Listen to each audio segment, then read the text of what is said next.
I came home for Christmas, but my spot at the table was gone.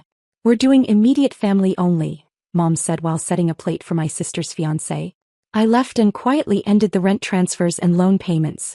At 8:20 a.m. 32 angry messages, all in capital letters, and 40 minutes later a loud knock on the door from.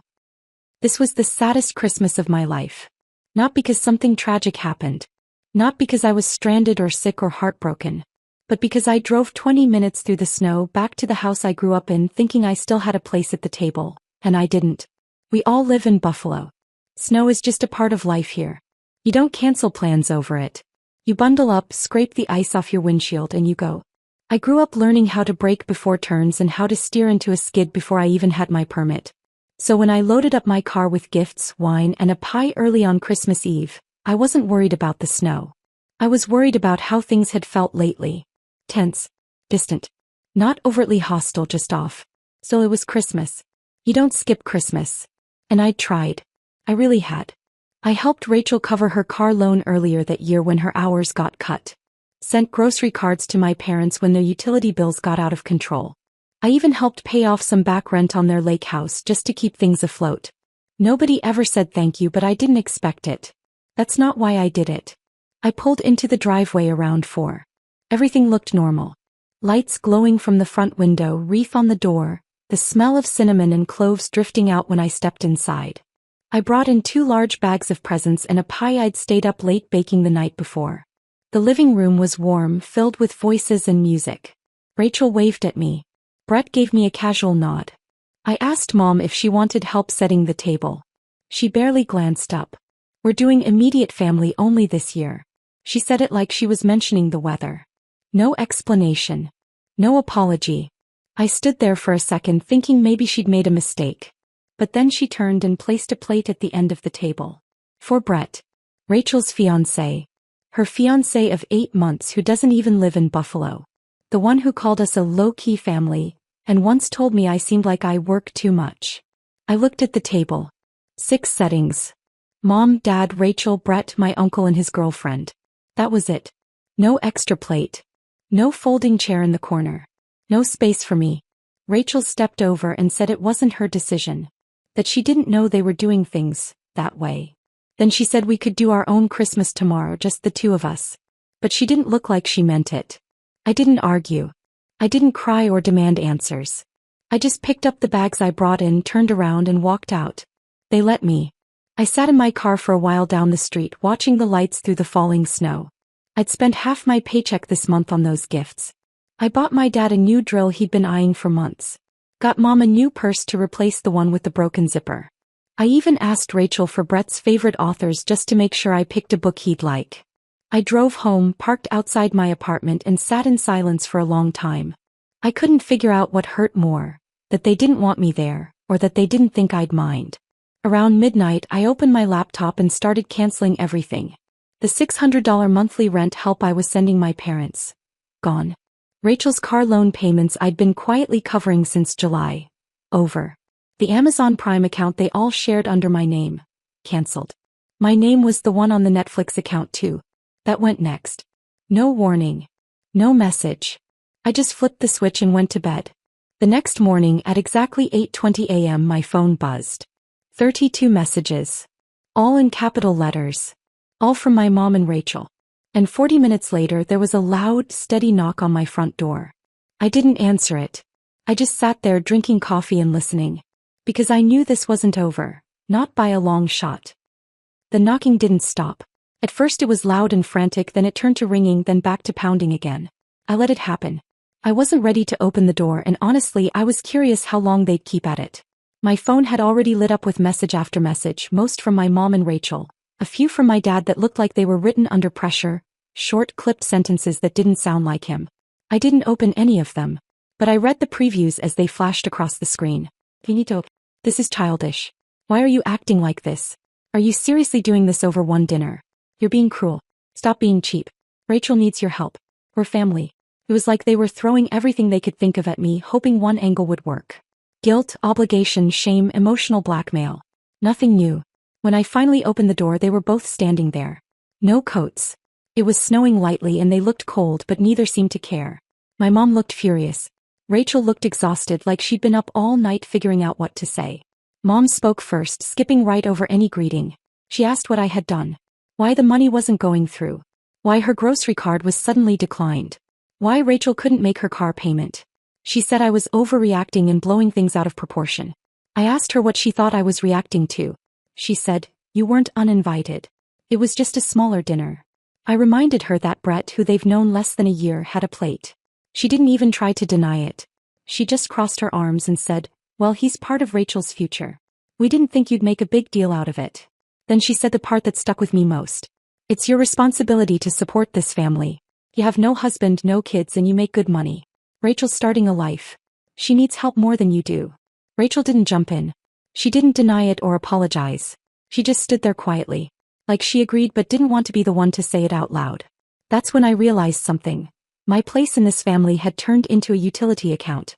I was the one they tapped when things got tough. The one expected to absorb the stress, handle the problems, and do it quietly because I had less to lose. I told them both that things were going to be different now. That I wasn't going to keep pouring time, money, and energy into people who didn't see me as more than a resource. I said I hoped Brett could carry the weight I'd been holding up all year. They stood there for a while after that, going back and forth between pleading and guilt-tripping. Mom asked if I was really going to let this ruin the holidays. Rachel said we shouldn't carry this kind of bitterness into the new year. That it wasn't healthy. But it wasn't bitterness. It was clarity. Eventually I told them I needed them to leave. That this wasn't a negotiation. They left. Later that night I sat in silence in my living room, the same lemon pie still on the counter, unopened. I didn't turn on the TV. I didn't check my phone. I just sat there processing everything. New Year's Eve came and I spent it alone. I didn't feel festive. I didn't even feel angry. Just sad. Not the sharp kind, the dull, heavy kind that sits in your chest and doesn't go anywhere. I didn't expect to feel that empty. I thought cutting them off would bring relief. Instead it just brought silence. But that silence didn't last long. Because a few days later I got a message I never expected. Not from my parents, not from Rachel, but from Brett. And what he sent changed everything. The message came on January 3rd, right as I was getting used to the silence. I had spent the last few days trying to move on. I deleted old texts, cleared out group photos from my camera roll, and boxed up the leftover Christmas gifts. The lemon pie went uneaten. I threw it out New Year's Day. Then Brett's message popped up. No greeting. No lead up. I don't know if I should be sending this, but I think you deserve to hear it. Attached was a single audio file. No context. I stared at it for a while. Honestly, I almost deleted it without listening. I was tired. I didn't need another reminder of how unwanted I'd felt sitting in my car outside their house while they carved up ham and passed plates around a table I used to belong to. But curiosity got the better of me. Or maybe hope, the dangerous kind that lingers even when you know better. So I played it. The first few seconds were just background noise. Clinking cutlery, low voices, Christmas music faint in the background. It was the sound of a dinner I wasn't invited to. I recognized every voice immediately. My uncle asked how the martyr was doing, meaning me. Mom laughed and said, "She's probably pouting in her apartment like we ruined her wedding day or something." Then Rachel spoke. "She'll get over it. He always does. She needs time to feel like a victim. I'll be nice to her in a few weeks, just until she starts sending money again." Someone chuckled. Then my dad, quieter than the rest, said, "At least now we can enjoy a holiday without one of her lectures." Another voice, I couldn't tell who, said something about me always trying to prove I'm better. That I dress like she's showing up to a job interview. That I give gifts like she's being graded. They were all laughing. Except one voice that stood out halfway through the recording. Brett. He didn't laugh. He didn't play along. In fact, he sounded uncomfortable. At one point, after Rachel joked again about pretending to be the good sister to get the rent help back, Brett said, "You know she can probably hear all of this through the door, right?" The table went quiet. That was the last thing on the recording. I didn't cry. I didn't throw my phone or scream into a pillow like you'd expect in some dramatic scene. I just sat there with a cold knot in my stomach, the kind you get when you find out someone you love has been mocking you behind your back for years. Not just in a heated moment but as a habit. Comfortably. Casually. Brett sent another message after the audio. "I'm sorry. I didn't know they talked about you like that. I recorded it because it felt wrong. I didn't think they'd be like that to your face, but then I realized they probably are, just quieter." I told Rachel afterward that what she said was messed up. We argued. I moved into the house after New Year's. It's been awkward ever since. I didn't reply. Not right away. I didn't know what to say. He didn't have to send that recording. He could have kept quiet and just played neutral. He didn't. And even if I didn't fully trust his motives yet, that moment told me he was, at the very least, a human being with a conscience. Which was more than I could say for the rest of them. Over the next few days I went further than I thought I would. I removed them as emergency contacts. Blocked them from viewing my calendar and location sharing. I deleted them from my shared Amazon account, changed my streaming passwords, and removed access to anything I'd once set up for convenience. The final straw came a few days later when Rachel messaged me. No apology. No reference to anything that had happened. Just one line. "Hey, can you turn the rent payments back on? We're a little behind." That was it. No, "How are you?" No, "I'm sorry for what I said." Just a direct request like I was some customer service department she needed help from. I stared at the message for a full minute, then closed the app and deleted the thread. I never replied. I don't know if she realized I'd heard the recording. Maybe she thought I was just having a prolonged tantrum. Maybe she didn't care either way. Either way, that was the last I heard from her. But I wasn't prepared for what happened next. Because less than 2 weeks later I got a voicemail from my dad. His voice shaking, saying something had happened at the house. That the kitchen was gone. That they needed help. And I knew exactly what I was going to say. The voicemail came mid-morning on a Wednesday, January 17th. The number wasn't saved in my phone, but I recognized the voice the second I hit play. It was my dad. He sounded tired. Not the usual passive-aggressive tired I was used to. This was real. Panicked, like he was trying not to let it show. He said there'd been a fire in the kitchen a couple nights before. An electrical issue. The stove shorted out, caught the wall behind it. Flames spread fast. The fire department showed up in time to stop it from taking the house, but the kitchen was trashed. Smoke damage. Water damage. Cabinets blackened, wiring fried. They couldn't cook, couldn't stay there long term, and insurance was being difficult. Then he said it, the words I'd been expecting since Christmas. "We don't know who else to ask, Trish. Just help us get through the month. Please." I sat with that message for a full day. By now, I knew they weren't struggling the way they pretended to be. Not entirely. Rachel had just posted a photo with her new baby. A used Jeep Grand Cherokee with a red bow still on the hood. Captioned, "New Year, New Start." He had Brett take the picture. I saw him tagged in it. New start. I guess that didn't include telling your landlord you'd be short on rent. The next morning I drove over. Not out of guilt, I wanted to see it for myself. The neighborhood looked the same, just grayer under all the snow. The front yard was buried, their Christmas decorations still sagging in the cold. No one had taken them down. Mom opened the door. She was in a thick sweater and she didn't say anything right away. Just looked surprised. Then hopeful. I walked in.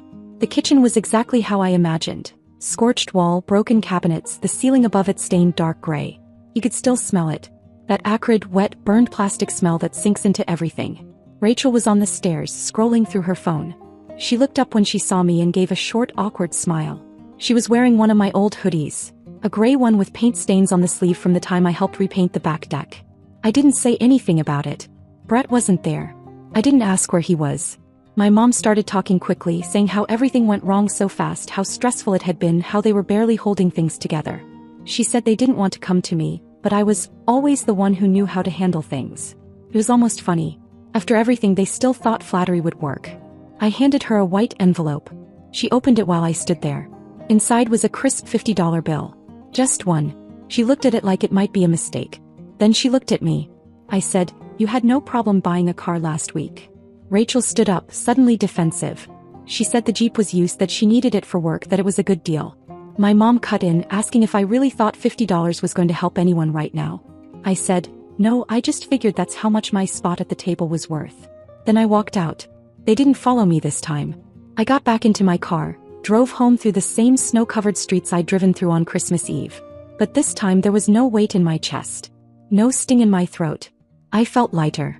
I blocked them that night. Not out of spite, just to stop the bleeding. No more texts. No more calls. No more questions about why I was making it so hard to move forward. They must have gotten the message because I never heard from them again. Not from Mom. Not from Dad. Rachel unfollowed me. I noticed they all quietly removed me from the few remaining shared apps and accounts. I guess they finally realized I wasn't going to turn the money back on. And just like that, I was out. No dramatic goodbye. No closing conversation. Just silence. But it didn't last. Because 2 weeks later, on a Friday night in early February, someone knocked on my door. I looked through the peephole. It was Brett. Alone. Holding a duffel bag. And what he said when I opened the door changed everything again. I almost didn't open the door. It was late, already dark out, and I hadn't been expecting anyone. When I peeked through the peephole and saw Brett standing there alone, coat zipped up to his neck, holding a duffel bag and shifting from foot to foot like someone debating whether to knock again or turn around and leave, I froze. The last time I saw him, he was sitting at the dinner table where my plate used to be. I opened the door without saying anything and just waited. He looked surprised I'd let him in but didn't push it. He stepped inside, careful not to track snow past the mat, and stood just inside the doorway with his bag still slung over one shoulder. His face looked different, not tired exactly but worn down in a way that comes from too much pretending. He kept glancing around the room like he wasn't sure if he was really allowed to be here. "I'm not staying," he said quickly. "I mean, not unless, I just needed to talk to someone who wasn't losing their mind." I didn't say anything. He took a breath like he'd been holding it the entire walk over. "I moved out this morning," he said. "Your parents' house. I don't know how you lived in that space and came out the way you did." He sat down slowly on the armrest of the couch, keeping his bag clutched to his side like it was some kind of anchor. "Since New Year's it's been non-stop. Fighting, blaming, pretending nothing's wrong, then flipping out when someone mentions what is wrong. Rachel doesn't even look me in the eye anymore. She just complains. About the kitchen, about money, about you. I don't think a single day went by without someone saying your name like it was a problem to be solved." He paused, looked at me, but I still hadn't spoken. I just watched him unravel. "They're toxic, Trish. All of them. I stayed because I thought maybe I could help clean up the mess. Or at least not make it worse. I was wrong. I was just another moving part in a machine that runs on guilt and silence." I still hadn't said a word when he reached into his coat pocket and pulled out a thick envelope. He handed it to me without a word. Inside were folded receipts, statements, documents, and something colder than all of it. My name. Not hers. Rachel had opened a credit card under my name. The charges started small. Boutiques, fast food, and occasional Uber. Then it ramped up. Luxury spa packages, online orders, hotel stays. The kicker was a boutique furniture store in the city. $987 in one go. That was just 2 weeks after she told me she couldn't make her rent. I flipped through the papers slowly, trying to stay calm, but my hands were shaking. The dates went back to July. It wasn't a spur-of-the-moment thing. She'd been doing this for months. Quietly, comfortably, assuming I'd never notice. Or worse, that I wouldn't do anything if I did. Brett kept talking, his voice lower now. "She told me you'd never find out. That it was temporary. That you'd understand. And when I said it was fraud, she said it wasn't because you'd never press charges." He looked up. "She said she knew you. That you'd never risk blowing everything up over a few $1,000s. I didn't even hear the rest of what he said. My mind was somewhere else. Back in August, when she came by with takeout and called it a surprise visit. She asked how work was going, offered to water my plants while I was traveling for a conference. Said she missed how close we used to be. He probably opened the account that week." Brett stood up again but didn't reach for his bag. "I didn't know where else to go. I thought if you knew, maybe you could protect yourself. I didn't want to be a part of it anymore." I finally spoke. "She stole my name." He nodded slowly. "And she's still using it." I didn't say whether he could stay or not. I just walked to the kitchen and grabbed an extra blanket, tossed it on the couch, then went to my room. I didn't sleep that night. I laid in the dark holding the envelope, rereading every receipt until the sun came up. The betrayal didn't even hurt the most. It was how easy it had been for her. Like I was never her sister, just a resource with a bank account and a name she could use like a spare key. That morning I did what I knew I had to do. I printed everything. Every charge, every receipt, every line of evidence. And then I made 2 phone calls. One to the credit card company, and one to a lawyer. Because I'd let a lot slide in the name of keeping the peace. But this wasn't peace. This was war. And Rachel had just started it on paper. The credit card company handled it faster than I expected. I submitted the evidence. Every receipt Brett had given me, every email notification Rachel must have forgotten to delete, every transaction in my name. And within days the account was frozen and marked for investigation. I thought there'd be more pushback, more paperwork, but apparently this kind of thing wasn't rare.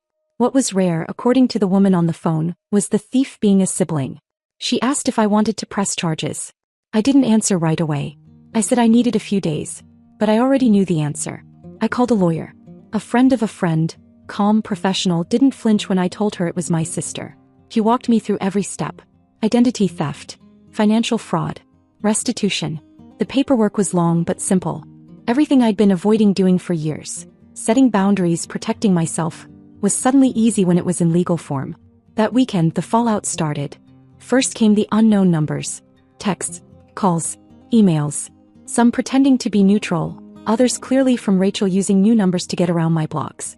Her first message said she was sorry, things had gotten complicated.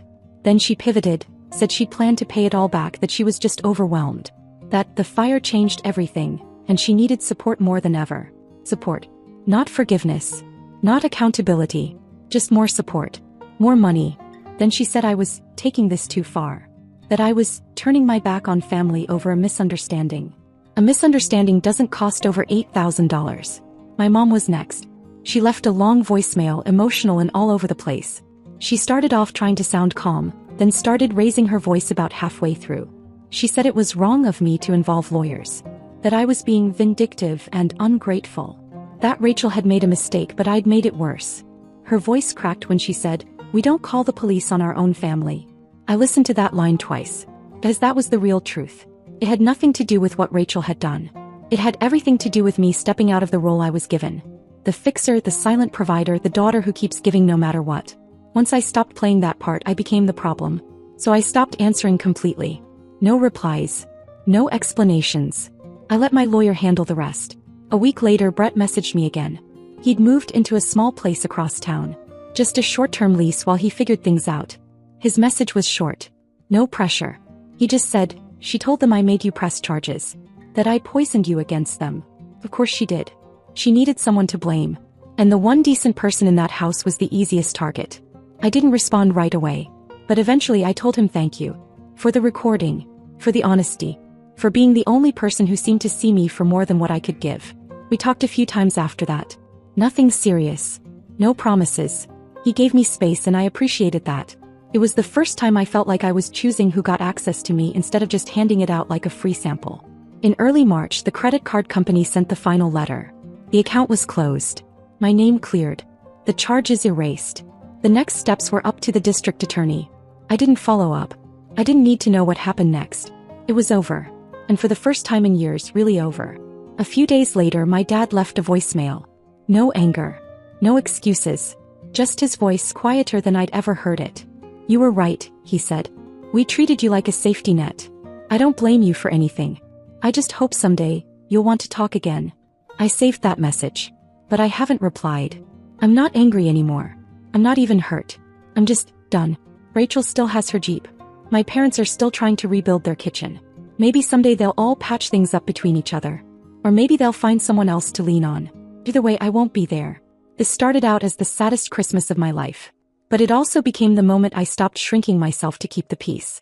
I used to think walking away from family was the worst thing you could do. Now I know, staying and letting them destroy you slowly is worse. So I walked away. And I didn't look back.